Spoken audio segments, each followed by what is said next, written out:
It is also said that the even refers to all prayers which are made of an even number of units, 2 or 4 units of prayer, Subh, Luhr, Asr and Isha prayers.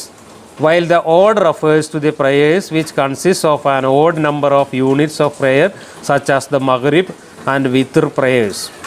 അപ്പോൾ നിസ്കാരത്തിലുള്ള ഇരട്ടയും ഒറ്റയുമാണ് ഉദ്ദേശിക്കുന്നത് എന്നാണ് രണ്ടാമത്തെ വ്യാഖ്യാനം. എന്താണ് നിസ്കാരത്തിലുള്ള ഇരട്ടയും ഒറ്റയും? നിസ്കാരത്തിൽ ഇപ്പോൾ സുബൈ നിസ്കാരത്തിനാണ് 2 റക്കായത്താണുള്ളത്, പിന്നെ ളുഹ്ർ നിസ്കാരത്തിന് 4 റക്കായത്താണുള്ളത്, ഇഷാ നിസ്കാരത്തിന് 4 റക്കായത്താണുള്ളത്. അപ്പോൾ ഇവിടെ 2ഉം 4ഉം ഇരട്ടകളാണ്. ഈ റക്കായത്ത് എന്ന് പറഞ്ഞാൽ നിസ്കരിക്കുമ്പോൾ ഈ കുമ്പിടുന്നതും സുജൂദ് ചെയ്യുന്നതിൻ്റെയും എണ്ണം ആയിട്ട് ബന്ധപ്പെട്ടുള്ള കണക്കാണ്. എന്നാൽ മഗ്രിബ് നിസ്കാരത്തിന്, അതായത് വൈകുന്നേരം സൂര്യൻ അസ്തമിച്ച ഉടനെയുള്ള നിസ്കാരത്തിന് 3 റക്കായത്താണുള്ളത്. അത് ഒറ്റ നമ്പറാണ്. ഇതാണ് നിസ്കാരത്തിൽ കൂടുതൽ സമയത്ത് ഇരട്ട റക്കായത്തുകളും മഗ്രിബിന് ഒറ്റ റക്കായത്തുമാണ് നിസ്കാരമുള്ളത്. അതിനെയാണ് ഇവിടെ ഉദ്ദേശിച്ചിട്ടുള്ളത് എന്നാണ് ഇബ്നു അബ്ബാസിൻ്റെ രണ്ടാമത്തെ വ്യാഖ്യാനം. It is also said that the even refers to heaven and earth, the life of the world and the hereafter, paradise and hell, the throne and the stool, the sun and the moon, while the odd refers to everything that is odd in number. പ്രപഞ്ചത്തിലുള്ള പ്രകൃതിയിലുള്ള എല്ലാ വസ്തുക്കളെയും ഇരട്ടകളായിട്ടും ഇണകളായിട്ടുമാണ് കണക്കാക്കുന്നത്. അതിൻ്റെ ഉദാഹരണങ്ങൾ കൊടുത്തിരിക്കുന്നത് നോക്കൂ. Heaven and earth, ആകാശവും ഭൂമിയും. Life of the world and the hereafter, ഇഹലോകവും പരലോകവും. പാരഡൈസ് ആൻഡ് ഹെൽ, സ്വർഗവും നരകവും. The throne and the stool, അള്ളാഹുവിൻ്റെ സിംഹാസനവും പിന്നെ അതിൻ്റെ സ്റ്റൂളും, കാലു വെക്കാനുള്ള സ്റ്റൂളും. The sun and the moon, സൂര്യനും ചന്ദ്രനും. ഇതൊക്കെയാണ് ഇരട്ടകളായിട്ട് കണക്കാക്കുന്നത്.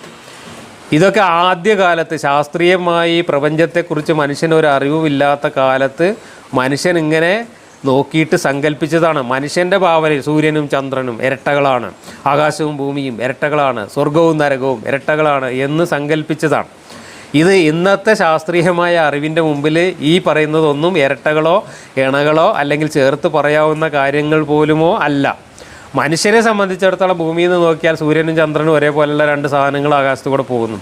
പക്ഷേ ഇന്ന് നമ്മൾ മനസ്സിലാക്കിയ അറിവ് വെച്ചുകൊണ്ട് ചന്ദ്രൻ എവിടെ കിടക്കുന്നു, സൂര്യൻ എവിടെ കിടക്കുന്നു, ഭൂമിയുടെ 13 ലക്ഷം ഇരട്ടി വലുപ്പമുള്ള സൂര്യൻ എന്ന് പറയുന്ന ഒരു വലിയ നക്ഷത്രവും ഭൂമിയുടെ വളരെ ചെറിയ ഒരു ഭാഗം മാത്രം വലിപ്പമുള്ള ഭൂമിയുടെ ഉപഗ്രഹം മാത്രമായ ചന്ദ്രൻ, ഇത് രണ്ടും തമ്മിൽ യാതൊരു ബന്ധവും ഇന്നത്തെ അറിവിൻ്റെ മുമ്പിലില്ല. പക്ഷേ നമ്മളുടെ നേർക്കാഴ്ചയിൽ ഇത് 2 ഇരട്ടകളെ പോലെ കാണപ്പെടുന്നു.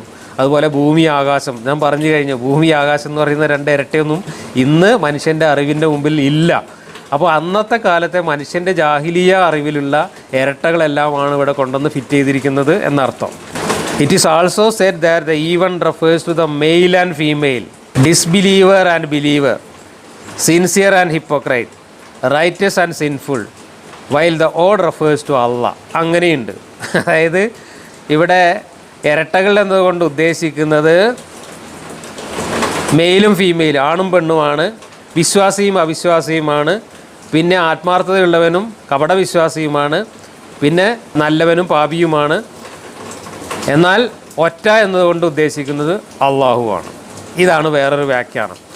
അപ്പോൾ ഈ ഒറ്റകളെ കൊണ്ടും ഇരട്ടകളെ കൊണ്ടും ഞാൻ സത്യം ചെയ്യുന്നു എന്ന് ഇവിടെ പറഞ്ഞതിൻ്റെ യഥാർത്ഥത്തിൽ ഉദ്ദേശം എന്താണ്, എന്തർത്ഥം ഉദ്ദേശിച്ചുകൊണ്ടാണ് മുഹമ്മദ് ഇങ്ങനെ ഒരു സാധനം പറഞ്ഞത് എന്നതിനെ സംബന്ധിച്ച് ഈ മുഫസ്സിറുകൾക്കൊന്നും യാതൊരു പിടിപാടുമില്ല. അത് മുഹമ്മദിൻ്റെ മനസ്സിലുണ്ടായിരുന്ന ഏതോ ജാഹിലിയ വിശ്വാസവുമായി ബന്ധപ്പെട്ട കാര്യങ്ങളായിരുന്നു എന്നാണ് നമ്മൾ മനസ്സിലാക്കേണ്ടത്. അപ്പോൾ ബുദ്ധിയുള്ളവന് അവയിൽ സത്യത്തിന് വകയുണ്ടോ? ബുദ്ധിയുള്ളവന് സത്യത്തിനുള്ള വക എന്ന് പറയുന്നത് മുഹമ്മദിൻ്റെ മാനസികമായ വിഭ്രാന്തികൾ മാത്രമായിരുന്നു ഈ ഖുറാനിലെ വെളിപാടുകൾ എന്ന് തന്നെയാണ് ബുദ്ധിയുള്ളവന് മനസ്സിലാവുന്ന സത്യം.